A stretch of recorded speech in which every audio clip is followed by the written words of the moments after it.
Hello my dear story lovers, welcome back to my channel GGS library. இன்றைக்கி நான் உங்கள் கூட கதை எதுவும் சொல்ல போகிறதில்ல. அதுக்கு பதிலாக சமீபத்தில் நாங்கள் போயிட்டு வந்த கொழுக்குமலைங்கிற இடத்தோட ட்ரிப்பு பற்றி பேச போகிறேன். கொழுக்குமலை தேனி மாவட்டத்தில் இருந்தாலும் தமிழ்நாட்டிலேருந்து அங்கே ஆக்சஸ் இல்லை.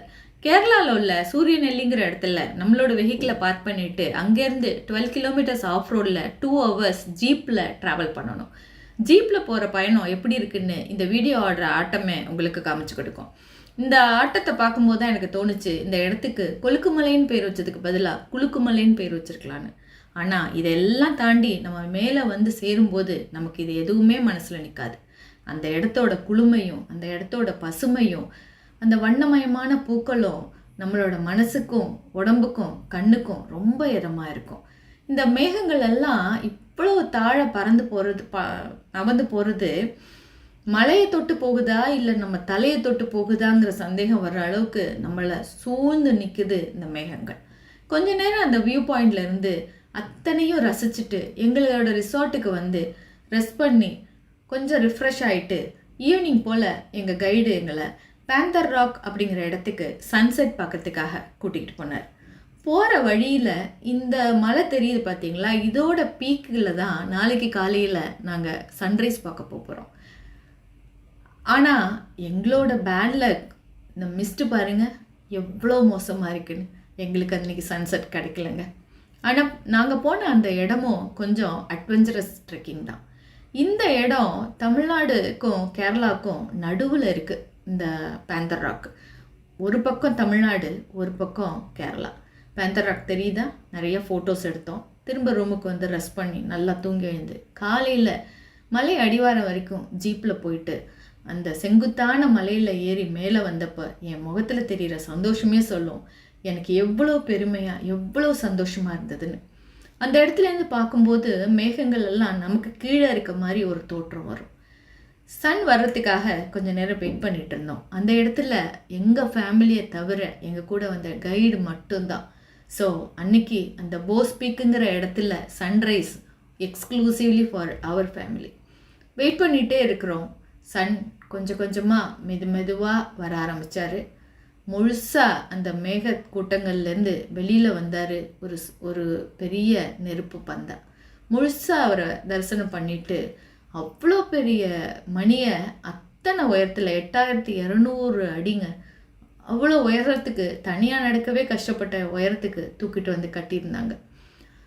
ஒரு சாதனையாக அங்கேருந்து இறங்கி வந்தாச்சு. எனக்கு முன்னாடி போயிட்டுருக்கிறவர் தான் எங்களோட கைடு. அந்த இடத்தோட வியூவை எத்தனை தூரம் உங்களுக்கு மேக்ஸிமம் கொடுக்க முடியுமோ அத்தனை தூரம் ட்ரை பண்ணியிருக்கோம். உங்களுக்கு பிடிக்கும்னு நம்புகிறேன். திரும்பி வந்து ரூமில் பிரேக்ஃபாஸ்ட் சாப்பிட்டுட்டு கொஞ்சம் ரெஸ்ட் பண்ணிவிட்டு அத்தனை உயரத்தில் இருந்த ஆர்கானிக் டீ ஃபேக்ட்ரிக்கு எங்கள் கைடு எங்களை கூட்டிகிட்டு போனார்.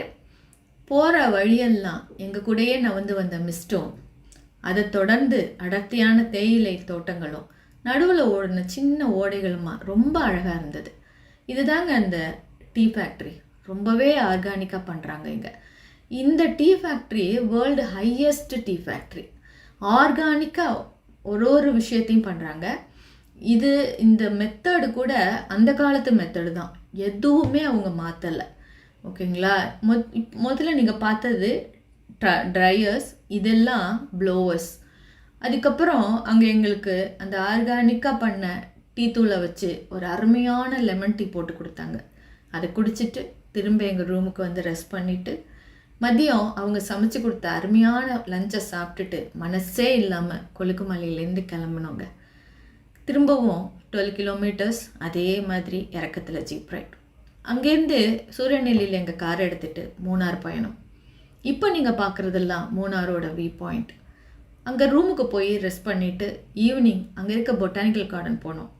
ஃப்ளவர்ஸ் எல்லாம் அவ்வளோ அழகாக இருந்தது, ரொம்ப நல்லா பண்ணியிருந்தாங்க. அங்கே நிறைய ஃபோட்டோஸ்லாம் எடுத்தோம். அங்கே நடந்த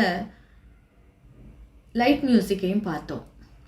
திரும்ப வந்து சாப்பிட்டு தூங்கி ரெஸ்ட் பண்ணிவிட்டு காலையில் போட் ரைட் போனோம். போட் ரைட் போகும்போது சைடில் நிறைய யானைகளை பார்க்குற வாய்ப்பு எங்களுக்கு கிடச்சிது. ஆனால் அங்கே ஒரு குட்டி யானை நின்றுட்டு இருந்தது. அப்போ தான் எங்களோட போட் டிரைவர் சொல்கிறாரு, அந்த யானை பிறந்து 2 நாள் தான் ஆகுதுன்னு. நம்ப முடியுதுங்களா உங்களுக்கு? அம்மா கூட அதுவும் நின்றுட்டு இருந்தது. அதை உங்களுக்கு காமிக்கணும்னு தான் இந்த ஃபோட்டோவை இதில் ஆட் பண்ணியிருக்கோம். அந்த மூணாரையும் 2 நாள் அழுக்க சலிக்க கண்ணுக்கு எதமா நல்லா ரசிச்சுட்டு நல்லா அந்த குளுமையையும் அனுபவிச்சுட்டு அங்கேருந்து கிளம்பி ஊர் வந்து சேர்ந்தோங்க.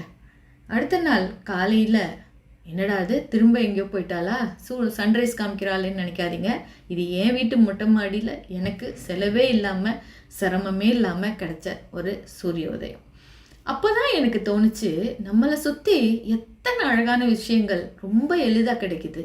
காலையில் மொட்டை மாடியில் கிடைக்கிற சூரியோதயமும், அதை தொடர்ந்து நம்ம வீட்டு பால்கனியில் இருக்கிற தொட்டி செடிகளில் பூக்கிற அழகான அந்த பூக்களும், திரும்ப நடைப்பயிற்சிக்கு போகும்போது நடைபாதை ஓரத்தில் இருந்த இந்த மஞ்சள் அழகியும், அன்னைக்கு ஈவினிங்கே கொழுக்குமலையில் தானே மிஸ் பண்ணிட்ட கவலைப்படாதுன்னு சொல்லி அந்த வானம் எனக்கு காமிச்ச வண்ணமயமான சன்செட்டும், சன் செட் ஆனதுக்கு பிறகு சன் தானே போச்சு நான் வரேன்னு சொல்லி வந்து நின்ன அந்த நிலா மகளும், ஆஹா எத்தனை விஷயங்கள்ங்க ஒரு நாளில் நம்மளை சுற்றிய அத்தனை அழகாக கிடக்குது.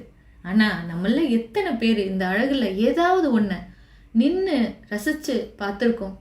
ஏன் ஏன் முடியல? ஏன் டூர் போனால் மட்டும்தான் நம்மளால் ரசிக்க முடியுமா?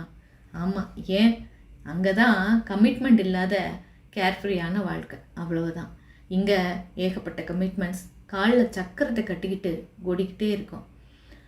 அதனால் ஒன்றும் இல்லை, 24 மணி நேரம் இல்லாட்டியும் பரவாயில்ல, ஒரு நாளில் ஒரு சில நிமிஷங்கள் முடிஞ்சா ஒரு சில மணித்துளிகள் ஒதுக்கி ஏதாவது ஒரு பார்க்கில், நம்ம வீட்டு மொட்டை மாடியில், நம்ம வீட்டு பால்கனியில் நின்று நிதானமாக ஏதாவது ஒரு விஷயத்தை ரசிக்க கற்றுக்கணும்னு நினச்சேன். நீங்களும் யோசிக்கலாமே தோழிகளே. என்னுடைய முதல் முயற்சியான இந்த ட்ராவல் விலாக் உங்களுக்கெல்லாம் பிடிக்கும்னு நினைக்கிறேன். பிடிச்சா லைக் பண்ணுங்கள். தேங்க்யூ ஃபார் வாட்சிங்.